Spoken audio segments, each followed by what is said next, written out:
आगमन का तीसरा सप्ताह, गुरुवार, पहला पाठ ईसाया का ग्रंथ, अध्याय 54, पद संख्या 1 से 10।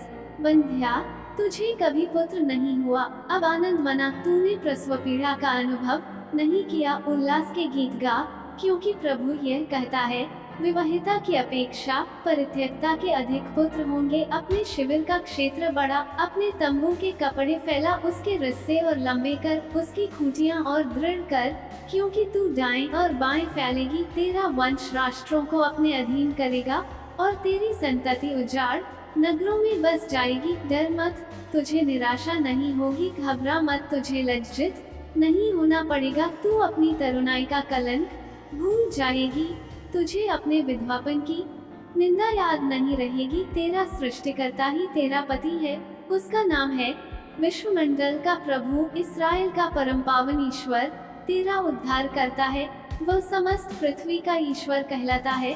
परित्यक्ता स्त्री की तरह दुख की मारी प्रभु तुझे वापस बुलाता है। क्या कोई अपनी तरुणाई की पत्नी को भुला सकता है? यह तेरे ईश्वर का कथन है, मैंने थोड़ी ही देर के लिए तुझे छोड़ा था, अब मैं तरस खाकर तुझे अपने यहाँ ले जाऊंगा। मैंने क्रोध के आवेश में क्षण भर तुझसे मुंह फेर लिया था, अब मैं अनंत प्रेम से तुझ पर दया करता रहूंगा। यह तेरे उद्धारकर्ता ईश्वर का कथन है। नूह के समय मैंने शपथ खाकर कहा था कि प्रलय की बाढ़ फिर पृथ्वी पर नहीं आएगी, उसी तरह मैं शपथ खाकर कहता हूँ कि मैं फिर तुझ पर क्रोध नहीं करूँगा और फिर तुझे धमकी नहीं दूंगा। चाहे पहाड़ टल जाएं और पहाड़ियाँ डांवाडोल हो जाएं, किंतु तेरे प्रति मेरा प्रेम नहीं टलेगा और तेरे लिए मेरा शांति विधान नहीं डांवाडोल होगा। यह तुझ पर तरस खाने वाले प्रभु का कथन है। सुसमाचार लूकास अध्याय 7 पद संख्या 24 से 30। यूहन्ना द्वारा भेजे हुए शिष्यों के चले जाने के बाद ईसा लोगों से यूहन्ना के विषय में कहने लगे, तुम निर्जन प्रदेश में क्या देखने गए थे? हवा से हिलते हुए सरकंडे को? नहीं, तो तुम क्या देखने गए थे?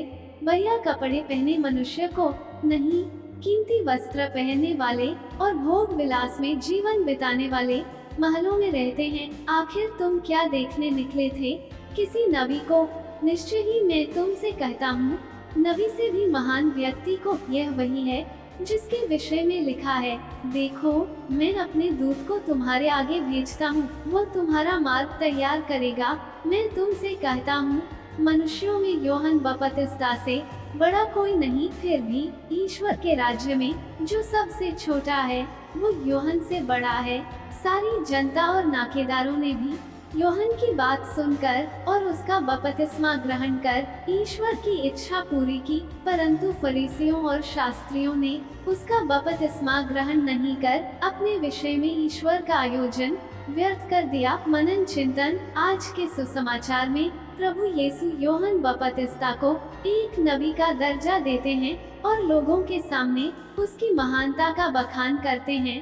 स्वयं ईश्वर के द्वारा प्रशंसा पाना कितना धन्य है।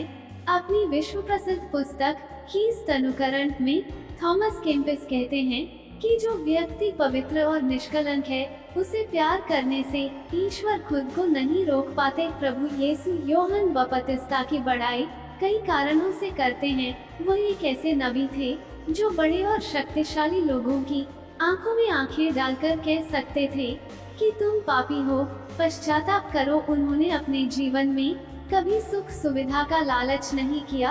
उन्होंने अपनी मर्जी से त्याग और बलिदान के जीवन को गले लगाया। उनके पास न तो बड़ा महल या सेना थी और न समाज में कोई उच्च स्थान। दुनिया की नजरों में उनमें ऐसा कुछ भी नहीं था जो उन्हें महान बनाता, लेकिन फिर भी प्रभु यीशु उन्हें मनुष्यों में सबसे महान घोषित करते हैं, क्योंकि जो दुनिया की नजरों में नगण्य है वही ईश्वर की नजरों में महान है। इसलिए कोई भी यूहन्ना बपतिस्ता का स्थान नहीं ले सकता। क्या मैं इतना पवित्र और निष्कलंक हूँ कि ईश्वर मेरी प्रशंसा करे? आमीन।